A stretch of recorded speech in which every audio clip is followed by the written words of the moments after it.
eze oyagala waliwo wali eri omudala oyagala oba mudala gwa nnyaanya oba oyagala kutandika kutunda byakunywa kale ngezeza ku bizinesi ezo bbiri naye nga gwe muli wagamba nti nedda nze gwe gamanga gwe muli owulira fridge gwe era gye wasibiddeko kati ojjagenda maaso ga Katonda omusabe mukama ne wanaabanga oluusi yandyogedde nti nnyaanya ziri naye nga gwe wazinyoma nogasha ani atunda omudala gw'ennyaanya ani akola kino owooluganda mukama ayinza obutakuddamu kuba alaba gwe wasalawo dde omudala gw'ennyaanya wagunyooma dda ate munange oluusi ne waba akuzzeemu oyinza obutamanya nti akuzzeemu kubanga gwe ebirowoozo byo byakwatira dde eri mukireeta fridge kubanga kyo ogenda kutuulaawo kukola biki naye guli eri ani bwe banasanga nga nenga obunyanja mbunenga obutungulu bwa nusu lukumi simanyanga bwe tuba nga tusaba Katonda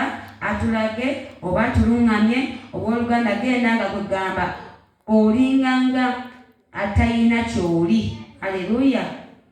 Beera nga kwegamba omwewadde byonna omugambe mukama nze ebiibyo nindiridde ggwe mukama kikyoyogera wano mukama nkole ki mukama ndaga amakubo go ndaga empenda zo nnuŋŋame mu kino kye ŋŋenda okukola. Haleluya. Mukama ajja kukulaga mu ntambula zaffe zonna ze tutambula mikwano tukulembezenga nnyo Katonda tusabe mu buli kyogenda okukola. Bayibuli egambye nti mu lugendo lwaffe buli lugendo lwaffe lwonna tuliyiringisizenga ku mukama. Kati ne wana Dawudi yasaba n'agamba nti ondage amakubo go aye mukama onjigirize empenda zo onnuŋŋame mu mazima go onjigirize kubanga ggwe oli Katonda w'obulokozi bwange gwe bwe nnindirira obudde okuziba. Abooluganda tulindirire mukama mu byonna bye tukola tubuuze mukama yajja kutwanukula. Bwatyo bwagamba mu Yeremiya nti mpita nange nakuyitaba nenkolesa ebikulu n'ebizibu otomanyi.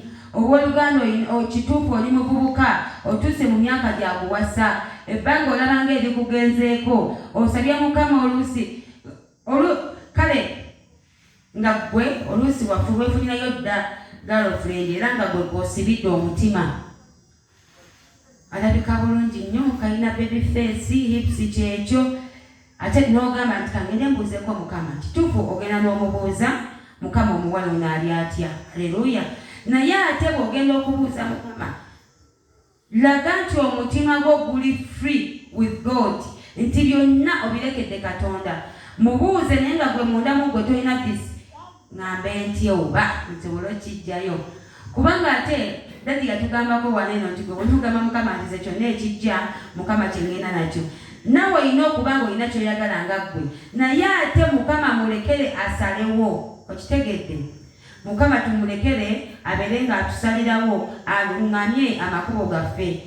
Abooluganda abavubuka bagudde nnyo mu buzibu obwo. Abavubuka bavudde nnyo maaso ga Katonda ne bakola bo ng'okuyayana kwabwe bwe kuli bo ng'amaaso gaabwe bwe galaba. Abooluganda amaaso gayiwa okwegomba kw'omubiri kuyiwa.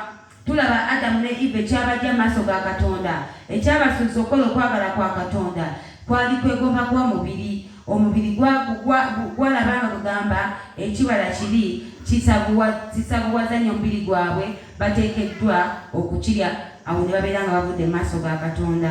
Tuleme okukozesa ennyo amaaso gaffe n'omubiri gwaffe awo mukama ajja kwogera naffe. Haleluya. Ogenze maaso ga Katonda omusaba omubuuza mukama omuwala oyo mukama ndaga mukama mumbikkulire naye ng'ate omubiri gwo gwonna gwayiikayiikadde eri omuwala. Kati owooluganda mukama ayinza obutakuddamu kubanga olwedde zonna feelings zo alabanga waziwaayo dde eri omuwala n'omuwala kyekimu omulenzi wagenda nadde ewaka kubanga kumwolezango ebyo pasata omubyasi basomesa mwati munnange nalabye nga yeetaaga okwoza luli nga temunaba kutandika kwedeetinga yali ani amwoleza. Kati munnange nawe ojja kugendayo ate omale ogw'emaaso ga Katonda omubuuza mukama omulenzi ono mukama asobola okusirika. Ate oluusi ne wabazzeemu osobola obutamanya ntazzeemu kubanga gwe omubiri gwo waguwaayo dda okubeera nga guli interested mu muntu oyo okwagala kwa Katonda. Epointi ey'okubiri gye tumanyamu okwagala kwa Katonda accept to be led or guided by the word. Kkiriza okubeera nga okulemberwa oba nga oluŋŋamizibwa ekigambo kya Katonda. Tusomeko mu Zaburi 119 olw'okutaano. Osaba simanyi nti nyinza kuwutentekeddwa okuweererezaamu gwa maaso ga Katonda omugambe Mukama ndaga. Nze nabagambako wano nali mpeereza Katonda nze okuwatandika okuweereza ebya serious natandikira wano ku ddembe era neebaza Katonda olw'ekyo kubanga nkozeemu omulimu ku ddembe. Naye bwe natuuka wano nga namanyira byeri buli tomanyi naki kyoteekeddwa okukola. Dadi n'asomesaako olumu waneno ku kuyitibwa neŋŋamba Mukama olinga mu maaso ga Katonda nemubuuza nkole ki. Mukama yandaga nga nsoma